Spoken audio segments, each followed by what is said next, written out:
Subscribe to our channel My Online Prep and press the bell icon to never miss an update on the JIIB and CAIIB exams.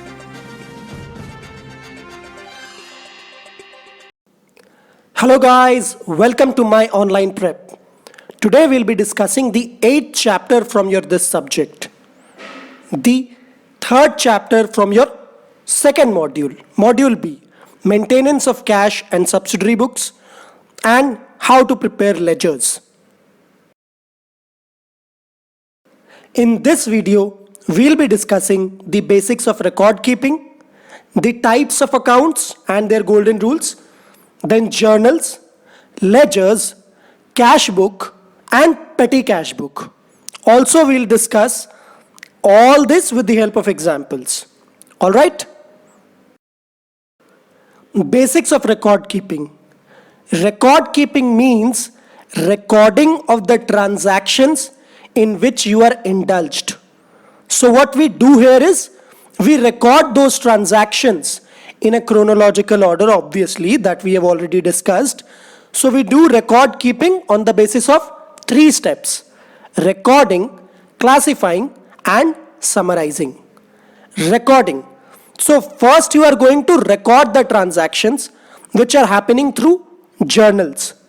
Don't worry, we'll discuss journal entries in detail in the later slides. Next, classifying. Here you are going to post the entries done in the journals to the ledgers. So you will be classifying the entries into different ledgers. So classifying is basically posting. Next we have summarizing.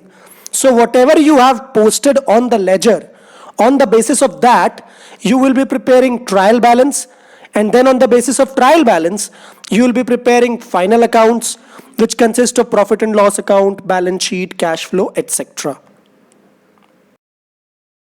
Now that you have understood the basics of record keeping, let's start with journals. In journals, you basically record the transactions. For that, you pass the journal entries.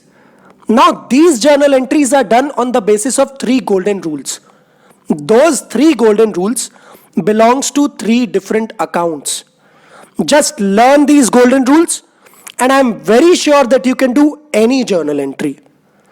So we'll be understanding the accounts and their respective rule first.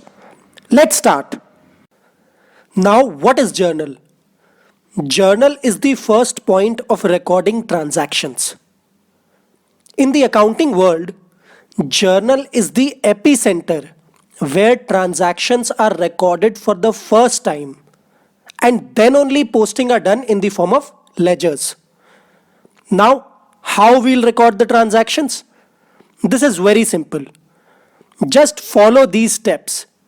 First, identify the accounts. So whenever you see a transaction happening, identify which 2 or more accounts are affected first.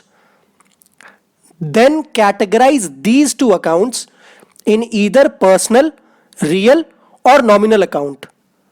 And then apply the golden rule. Simple. The moment you apply the golden rule, you will know which account to credit and which to debit. Easy, right?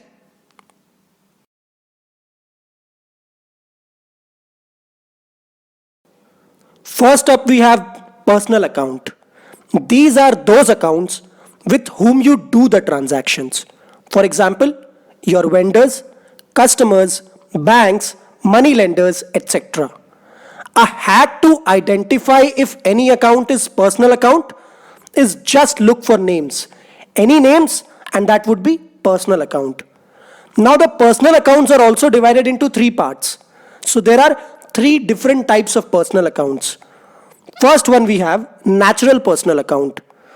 Just now I said any person's accounts, names basically, that will be natural personal account. Example, Rohan account, Mohan account, Sohan account, etc. Next, artificial personal account. Remember we discussed this in our earlier chapter that any person who owns the business and the business he owns are 2 different identities. So the business which he owns is an artificial person. So their businesses names would also come under personal account, or more precisely, artificial personal account.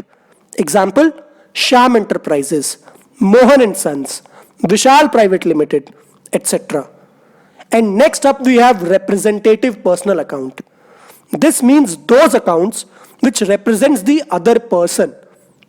For example, suppose the business is not able to pay salaries, say to 15 employees.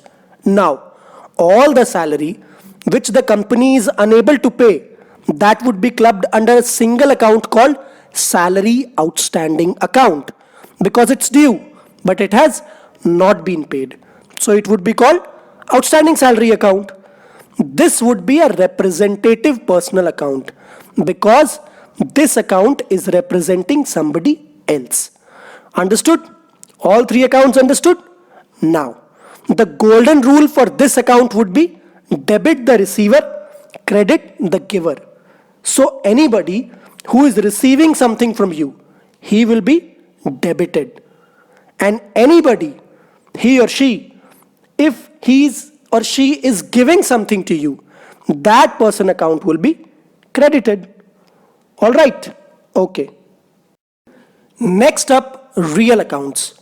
These are those accounts which deal with the material assets of the business. Just like personal account, real accounts would also be classified into different types. Now, they are classified into two types. First up, we have tangible real accounts. Now, tangible, you know, the one which you can see and you can touch. So anything which you can touch and feel are tangible real accounts. Example, land, building, furniture, cash, etc. Remember here that bank would also be classified here only. By bank account, we don't mean the actual bank. We use the bank account to mean the cash which is kept in our bank account. Understood? Now, on the other hand, you have intangible real accounts, which you can't see, but you can only feel. Example could be trademarks, goodwill, then copyrights, patent rights, etc. These are also assets, by the way. Now, the golden rule for this account would be debit what comes in, credit what goes out. So anything which is coming in, any account which is a part of real account, which is coming in, that would be debited. And anything which is going out would be credited. Remember this golden rule very precisely. It will help you a lot. Okay, let's move on to our next account. Nominal account. Now this one is basically the one which you cannot classify into personal and real accounts. Whatever you cannot classify in those two accounts, just throw it in this account. A hack to remember this would be those accounts which you can't see at all in real terms. Actually, nominal accounts are open just to explain the nature of the transaction. Let's take an example. Salaries. Try to feel it. When you pay salaries, you can only see that cash is going out from your account. Now, cash is real account, but salary, which is just a term to explain the nature of that particular transaction, that would be nominal account. Similarly, you have rent, insurance, wages, commission, etc. All these are just there to explain the nature of the transaction. So that's nominal account. Now, the golden rule for this would be debit all losses and expenses, credit all incomes and gain. Now, when you are receiving salaries, or when you are receiving rent, or when you are receiving commission, that would be an income. So that would be credited. And on the other hand, when you are paying salaries, when you are paying rent, when you are paying insurance premium, those are all expenses. And in that case, according to the rule, it will be debited. Easy, right? Let's take up a question and start with journals first. So this is your question, as you can see on the screen. So we'll take each entry one by one, and then I'll explain you everything. How to debit, how to credit, how to write the narrations, how to put the date, everything. Let's start.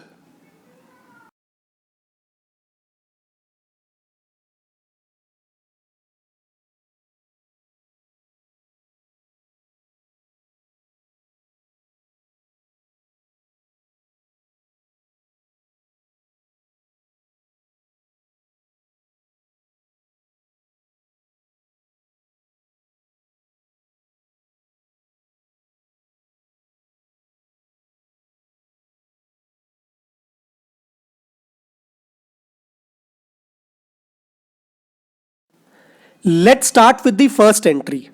April 1st. Started business with rupees 5 lakh. Paid into bank rupees 4 lakh. Now, this entry consists of two parts. So we'll do two separate entries for this. First part. Started business with rupees 5 lakh. Now, before doing the entry, we need to identify the two or multiple more than two accounts which we need to debit or credit. Then only we can apply the rule and then come to a conclusion whether that particular account should be debited or credited. Alright. So the first part, started business with rupees 5 lakh, consists of cash and capital. Cash because the cash is coming in, it is being invested in the business, and capital because we need to show the owner's account, the account which belongs to the owner of that particular business for which we are doing journal entries. All right. Now, cash account is a real account. We have already discussed this. The rule for real account says debit what comes in, credit what goes out. Now, cash is coming in the business, cash is going out from the pocket of the owner. But here we are doing journal entries for the business and not the owner. So we need to think from the business perspective. Alright. So cash is coming in the business. So then it would be debited. Debit what comes in. Similarly, capital account is a personal account. Representative personal account to be specific because it is representing the owner of the business. Alright. So the rule for the personal account says debit the receiver, credit the giver. So here the capital account, the representative personal account is the giver. He is giving that cash to the business. So credit the giver. So that particular account, capital account in this case, would be credited. So we'll write cash account debit to capital account. Alright. The format we have already discussed. So you can see we have put the date, we have put the amount in the debit column for cash and then amount in the credit column for capital account. Next, we'll write the narrations for this particular entry. Narrations is nothing but just the explanation of that transaction. So here, since we have started the business, we'll write being business commenced with cash. Alright, good. Okay. Next part is, since in the second part, we are submitting that particular cash which has come in the business into the bank. So cash account we have already identified real account.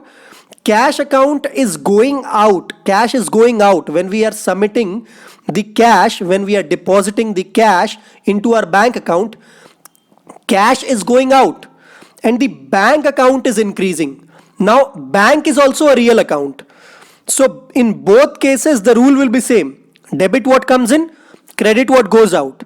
Since the cash is going out of the business, it will be credited and bank would be debited because in bank the cash is coming in, so the bank value is increasing. So bank account debit to cash account.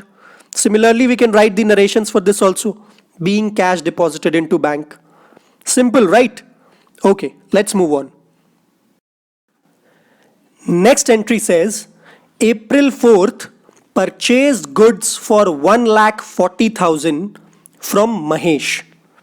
Now, here we should understand that since it is not mentioned whether we are purchasing in cash or not, we'll assume this to be on credit. So the two accounts which we need to mention here are purchases account and the next one would be Mahesh account, not cash account. We are not purchasing in cash but only on credit. So we need to mention the creditor. Here in this case it's Mahesh. So purchase account is a real account and Mahesh account is a personal account. Now the real account rule says debit what comes in, credit what goes out. So here the stock is coming in, so it would be debited. Next, Mahesh account is a personal account. Debit the receiver, credit the giver. Since we are purchasing from him, Mahesh is a giver, so he would be credited.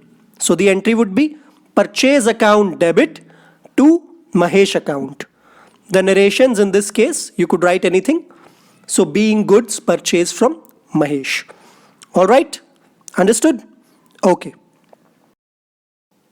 Next, April 7th. The entry is purchase the building for 2 lakh rupees and paid 12% brokerage on its purchase. Payment for the building was made by check and brokerage in cash. So there are two parts to this transaction. The payment for the building, that is 2 lakh rupees, is made via check and we mention check in our books as bank account. The next part is 12% brokerage which is paid in cash. So here if you see there are 3 accounts involved: building account, bank account and cash account. Take this one by one. Building account is a real account. Real account says debit what comes in, credit what goes out. So here the building is being developed for us. The building is purchased by us. So the building is coming in the business. Here it would be debited. The bank, that is the check which is going out, that is for 2 lakh rupees. So bank account is also a real account. Same rule, debit what comes in, credit what goes out. Here the check is going out of the business. So here we'll credit the bank account. So to bank account. And next, the remaining part, that is brokerage which is paid at 12% of 2 lakh, which is 24,000 rupees. Same rule, debit what comes in, credit what goes out. So we'll credit the cash account also. So the entry would be building account 2,24,000, to bank account 2 lakh, to cash account 24,000. Understood? And then the narrations would be being building purchased for 2 lakhs and brokerage paid in cash at 12%, 24,000. All right. Next, April 11th, sold goods to Arun rupees 2 lakh. Arun pays 1/4 amount in cash. All right. So here there are also two parts. The 1/4 amount is in cash and the remaining, that is 3/4 part, that is on credit. So here there are 3 accounts: Arun account, cash account and sales account. Now Arun account is a personal account, and remember we are doing this specifically Arun account because we are selling it on credit. So here we need to mention the debtor to whom we are selling. So Arun account being personal account, the rule for personal account says debit the receiver, credit the giver. In this case, Arun is the receiver because we are selling the goods to him. He is receiving the goods, so he will be debited. Similarly, cash account is a real account. The rule says debit what comes in, credit what goes out. So we are receiving 1/4 amount in cash. 1/4 amount of 2 lakh amounts to rupees 50,000. So we'll mention cash account debit because debit what comes in 50,000 rupees. And last but not least, sales account being a real account, the rule for it says debit what comes in, credit what goes out. So here the stock is going out of the business, so we'll credit it. So all in all, the entry would be Arun account 1,50,000 rupees, because only 1,50,000 is on credit. So Arun account is a debtor here. Cash account debit 50,000 rupees because we have sold for cash. So we don't need to mention Arun account here. We'll mention cash account. And 2 sales account because we are selling the stock. Okay. Next, April 16th, cash rupees 1,48,000 is received from Arun in full settlement. Remember, in the last entry we have sold goods to Arun for cash as well as for credit. So the immediate cash then you can forget here, because that cash was already received. That entry we have already done. Here the remaining part, which was 1,50,000 rupees, that part is settled here. Now settled means everything is settled.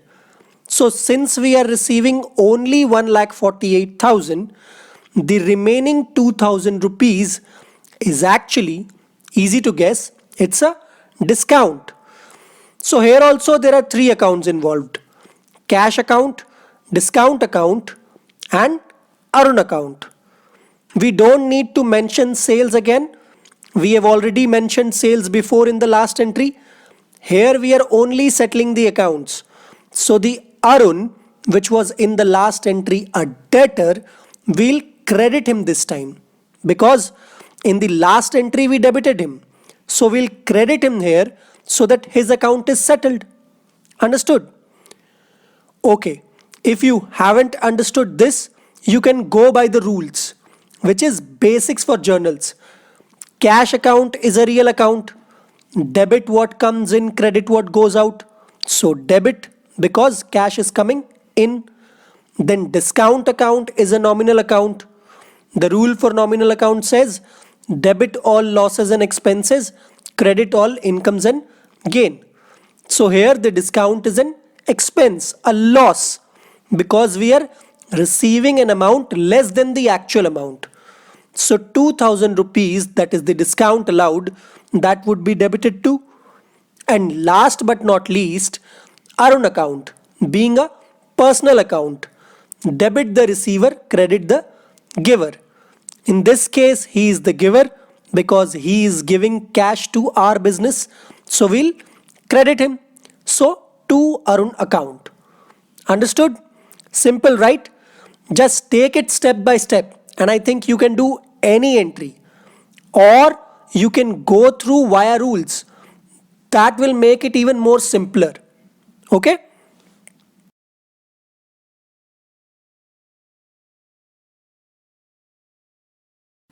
Moving on, April 19th, paid stationery expenses rupees 180.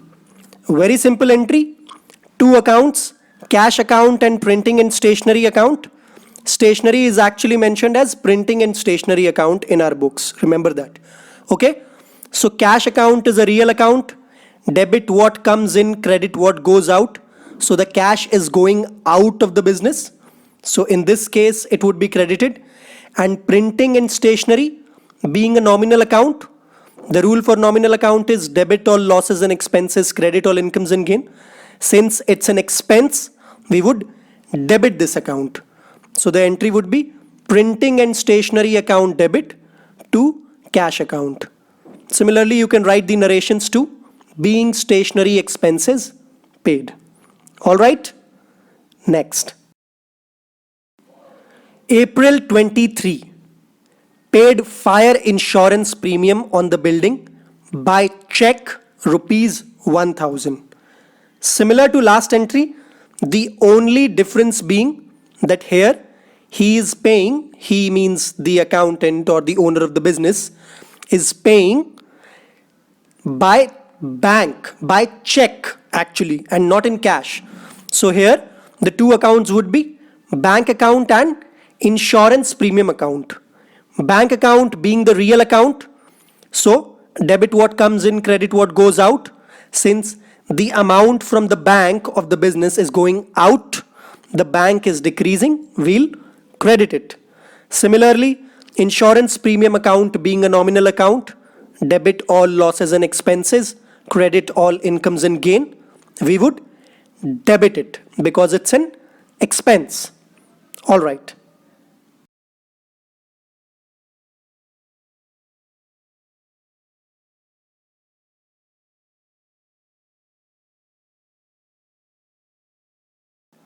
Now the next two entries are very simple.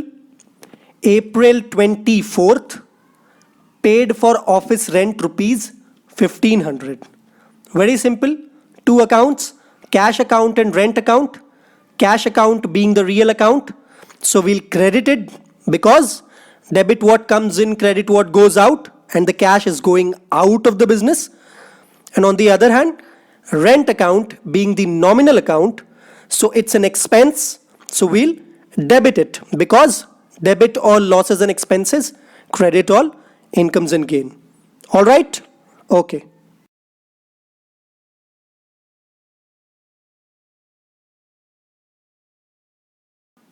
The last entry, April 27th, paid for advertisement in Hindustan Times, rupees 2000. Similar to last entry, advertisement account is a nominal account, it's an expense, so we'll debit it. Similarly, cash account being the real account, so we'll credit it because the cash is going out of the business. I think by now you have understood everything. So remember everything. Don't forget to put the date, put the narrations. Just identify the accounts, then categorize it in personal, real, or nominal, and then apply that rule, the respective rule for the corresponding accounts. All right? Okay. Thanks for watching. If you liked this video, make sure to subscribe for more such updates on the JAIIB and CAIIB exams. You can also download the My Online Prep mobile app from your Google Play Store, where we provide chapter-wise video lessons, chapter-wise and full-length online mock tests, study materials, past year questions, and a lot more. You can also find the link in the description below.